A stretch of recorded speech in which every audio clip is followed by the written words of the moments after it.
Hello friends, இன்னைக்கு வீடியோவில் என்ன பார்க்க போகிறோம்னா உங்களோட இபி கனெக்ஷனோட ஆதார் வந்து லிங்காக இருக்கா இல்லைன்ற ஸ்டேட்டஸை வந்து எப்படி ஆன்லைன் செக் பண்ணுறது தான் இந்த வீடியோவில் பார்க்க போகிறோம். அதுக்கு முன்னாடி நம்ம தமிழ் டெக் சேனல் சப்ஸ்கிரைப் பண்ணாங்க. கீழே இருக்கக்கூடிய ரெட் கலர் சப்ஸ்கிரைப் பட்டனை கிளிக் பண்ணி சப்ஸ்கிரைப் பண்ணிக்கோங்க. கூடவே பக்கத்தில் இருக்கக்கூடிய பெல் சிம்லையும் கிளிக் பண்ணிக்கோங்க.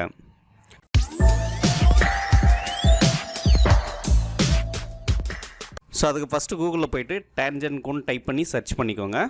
சர்ச் பண்ணதுமே அதனுடைய வெப்சைட் வந்து முதல்ல வரும் tangentcode.gov.in. அந்த வெப்சைட்குள்ளே போயிருங்க. ஸோ இந்த வெப்சைட்குள்ளே போனதும் இங்கே பில்லிங் சர்வீஸ்ன்ற ஒரு ஆப்ஷன் இருக்கும். அதில் பில் ஸ்டேட்டஸ்னு கீழே இருக்கும், அதை கிளிக் பண்ணிக்கோங்க. ஸோ அதை கிளிக் பண்ணதுமே ரெண்டு ஆப்ஷன் இருக்கும். ஒன்று உங்களுடைய சர்வீஸ் நம்பர், இன்னொன்று உங்களுடைய மொபைல் நம்பர். ஃபஸ்ட்டு உங்களுடைய சர்வீஸ் கனெக்ஷன் நம்பரை வந்து ஃபுல்லாக என்ட்ரு பண்ணிக்கோங்க.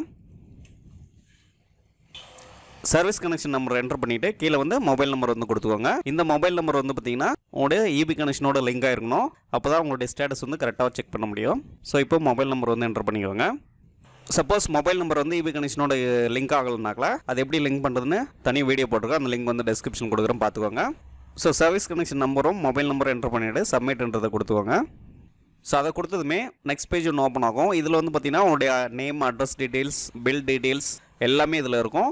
கீழே வந்து பார்த்தீங்கன்னா ஆதார்னு கொடுத்து அப்டேட்டட்னு இருக்குது பாருங்கள். ஸோ இந்த மாதிரி இருந்ததுனாக்கில் உங்களோட ஏபி கனெக்ஷனோட ஆதார் கார்டு வந்து லிங்க் ஆகிருக்குன்னு அர்த்தம். அதே லிங்க் ஆகலைனாக்கில் இந்த மாதிரியே இருக்கும், லிங்க் ஒரு ஆதார்னு வந்துடும். ஸோ இந்த மெத்தட் மூலிமா உங்களோட ஏபி கனெக்ஷனும் ஆதாரம் வந்து லிங்க் ஆகிருக்கா இல்லையான்றதை செக் பண்ணிக்கலாம். ஸோ அவ்வளோதான் ஃப்ரெண்ட்ஸ், இது வரைக்கும் இந்த வீடியோ உங்களுக்கு புரிஞ்சிருக்குன்னு நினைக்கிறேன். இந்த வீடியோ பிடிச்சிருந்தால் லைக் பண்ணுங்கள், ஷேர் பண்ணுங்கள், மறக்காமல் சப்ஸ்கிரைப் பண்ணுங்கள். உங்களுக்கு ஏதாவது டவுட் இருந்தாங்களா கமெண்ட் சொல்லுங்கள். தேங்க்யூ.